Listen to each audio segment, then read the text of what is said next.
Kung isa kang nakaligtas sa cancer o di kaya ay ayaw mo nang marinig ang salitang may cancer ka, kailangan mo talagang panoorin to.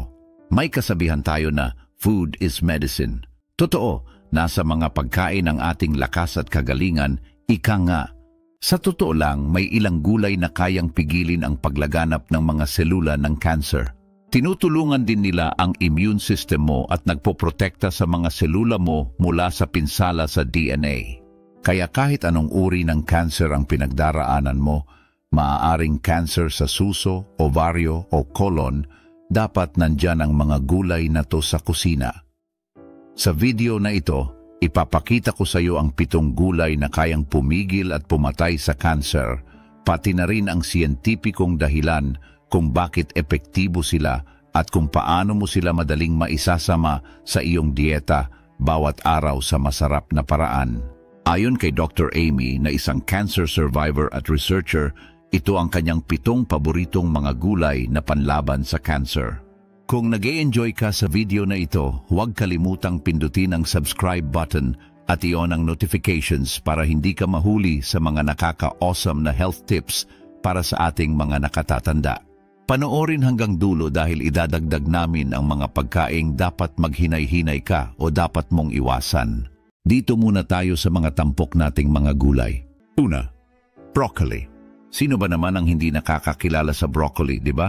Isa ito sa mga paborito kong gulay at hindi lang dahil sa lasa, may taglay itong napakalakas na kapangyarihan. Mayroon itong isang chemical na tinatawag na sulforaphane na parang superhero sa loob ng ating katawan.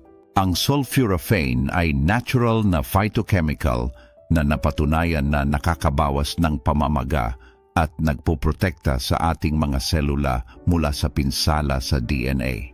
Grabe, right?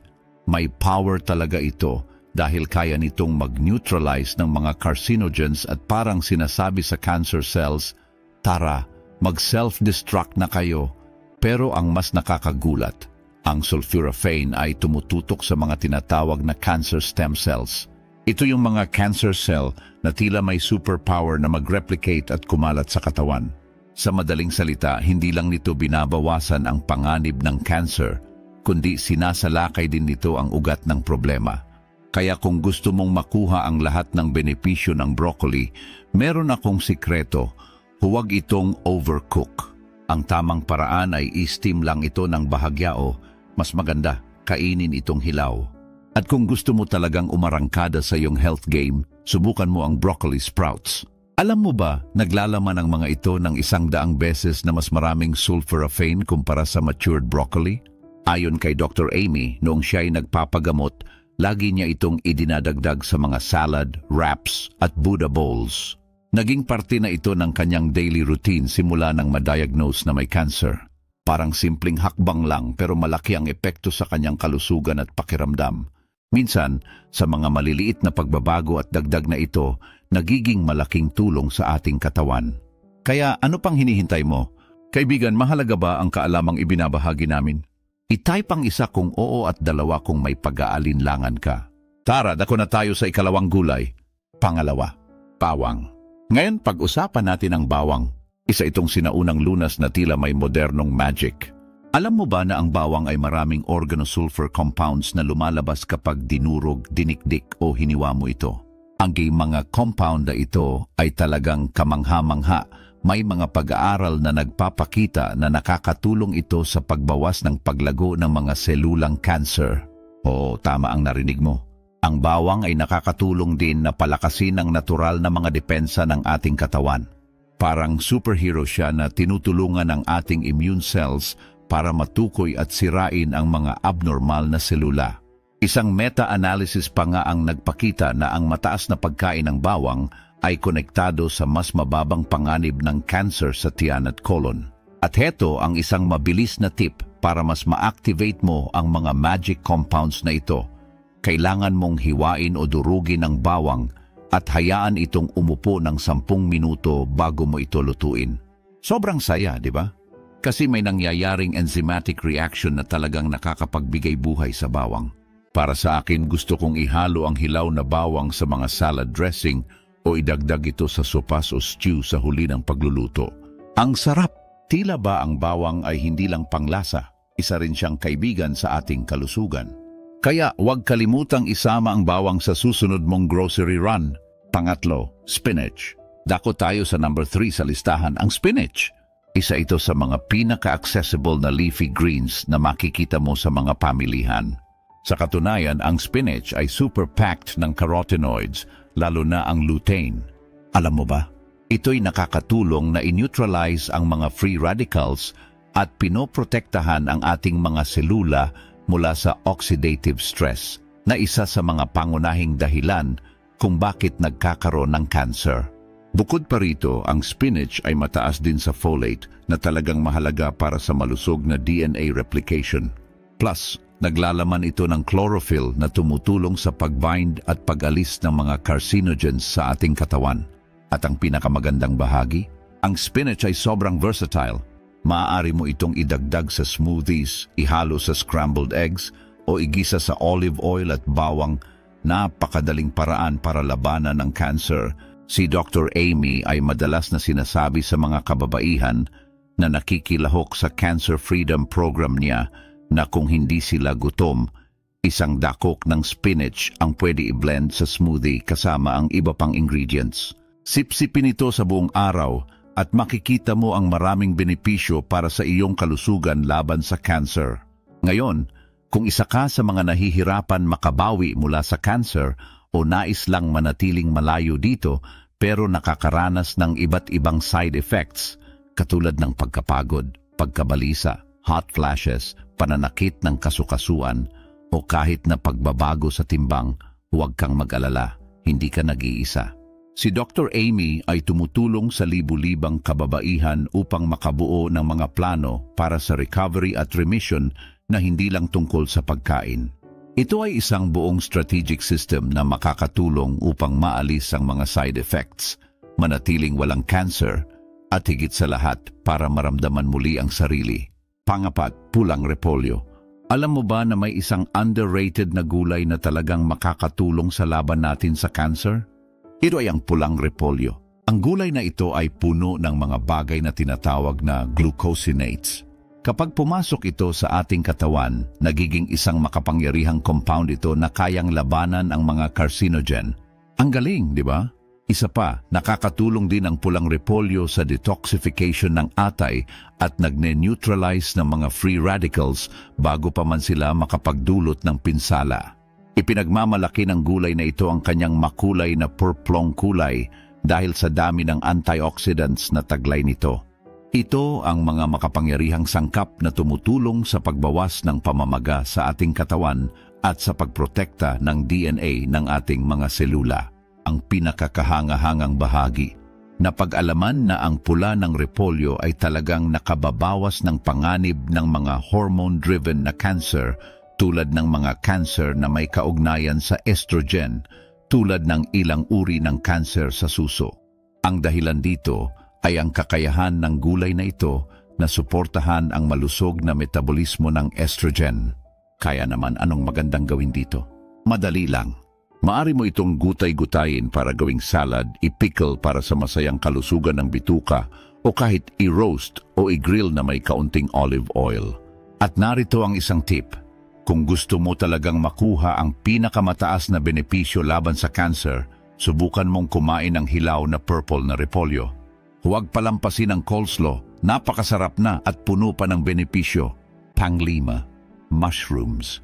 Alam mo ba, medyo nakakagulat ito pero ang pag-uusapan natin ngayon ay mga kabute. Oh, tama ang narinig mo, mga kabute. Yung mga ganitong uri tulad ng shiitake o kahit yung puting button mushrooms ay puno ng mga nakakabighaning sangkap. Isa sa mga ito ay tinatawag na beta-glucan. Ang magandang balita, ang tambalang ito ay talagang nakakapagpasigla sa ating immune system para mas madali nitong matukoy at maalis ang mga abnormal na selula. May kasama rin itong lectins na parang mga superhero na kumakapit sa mga hindi tamang selula at nagpapabagal sa kanilang paglago. Ipinagmamalaki pa ng mga kabute na isa itong natatanging antioxidant na nagpoprotekta sa ating cellular DNA mula sa pinsala. Isipin mo sa mga pag-aaral tungkol sa breast cancer, Lumalabas na ang mga kababaihang regular na kumakain ng mga kabute ay nababawasan ang panganib na magkaroon muli ng breast cancer. Biruin mo, dahil sa magandang diet ay makakaiwas tayo sa panganib na dala ng kanse? Ayon kay Dr. Amy, habang siya ay nagpapagaling sa cancer, ay talagang isinama niya ang mga kabute sa mga lutong pagkain para makatulong na maiwasan ang muling paglitaw ng sakit. Hanggang ngayon ay inirerekomenda niya sa mga kababaihan na subukan din ito. Higit sa lahat, ang mga kabute ay isa sa napakakunting mga pagkain na tunay na tumutulong sa natural killer cells ng ating katawan. Sila ang ating unang depensa laban sa mga sakit. Kaya ano pa ang hinihintay mo? Subukan mo na ang mga kabute sa iyong mga lutuin. Pang-anim, carrot. Alam mo, isa sa mga paborito kong gulay ay ang mga karot. Ang mga ito ay hindi lang basta masarap, kundi puno rin ng mga benepisyo. Alam mo ba na mataas ang mga karot sa beta-carotene? Ito ang dahilan kung bakit ang mga ito ay mayroong magandang orange na kulay, at ito rin ang precursor ng vitamin A. Ibig sabihin, ang katawan natin ay mas maraming vitamin A ang magagawa habang kumakain tayo ng karot. Napakahalaga nito para sa ating immune system at sa pagpapagaling ng mga sugat.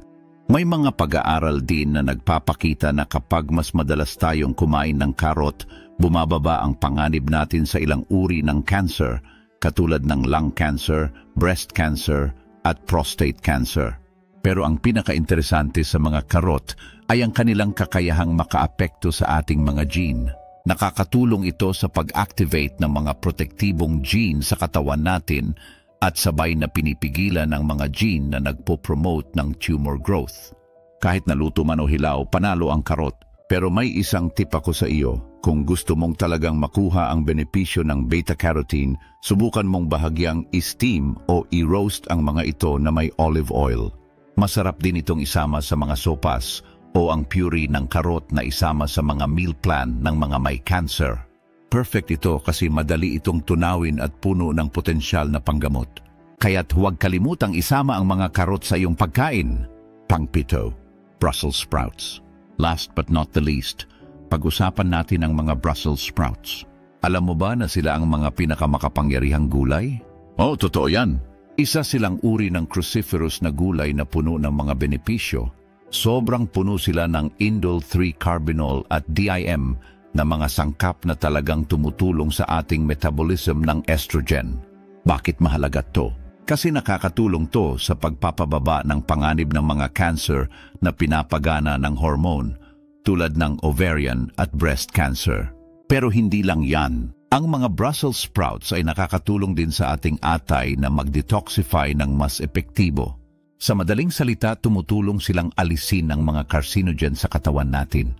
Ngayon, pag-usapan natin ang mga practical na bagay.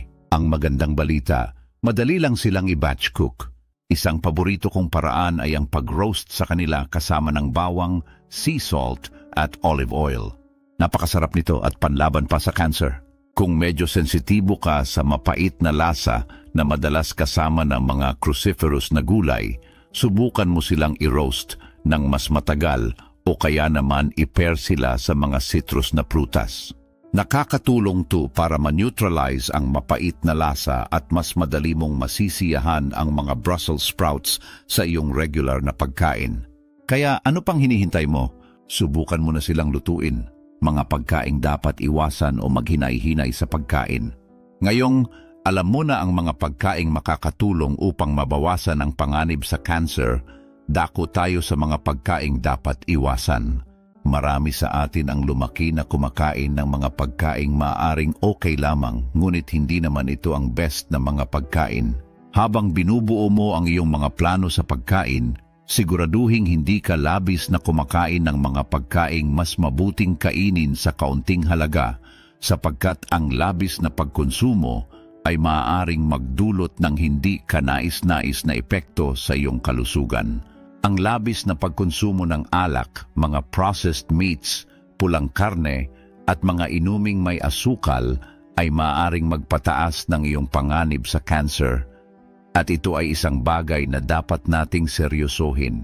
Napatunayan sa maraming pag-aaral na ang mga pagkaing ito ay hindi lamang nagdadala ng mga substansya na maari tayong makasakit, kundi nag-aatas din ng mas mataas na antas ng inflammation sa katawan na nauugnay sa pagbuo ng mga selulang kanserosa. Magbasa pa upang malaman ang higit pa tungkol sa bawat isa sa mga pagkaing ito at ang epekto nito sa iyong panganib sa cancer. Mahalaga ang kaalaman upang makagawa ng mas matalinong desisyon sa ating mga pagkain at pangkalahatang kalusugan. Heto ang totoo sa lahat ng ito. Hindi ito tungkol sa mga milagrosong pagkain. Ito ay tungkol sa pagbuo ng isang constant na routine na may mga piling gulay araw-araw. Kapag nagawa mo ito, makakalikha ka ng kondisyon sa iyong katawan upang labanan ang pag-usbong ng cancer. Ngayon na alam mo na kung anong mga gulay ang dapat isama sa iyong pagkain, ang susunod na hakbang ay malaman kung anong particular na mga pagkain ang dapat iwasan. Naibahagi na namin ang pangkalahatang mga dapat iwasan. At para malaman ang eksaktong dahilan kung bakit, mayroon akong isang susunod na video para sa iyo. I-click mo lang ang link dito at kita-kits tayo sa susunod na pagkakataon.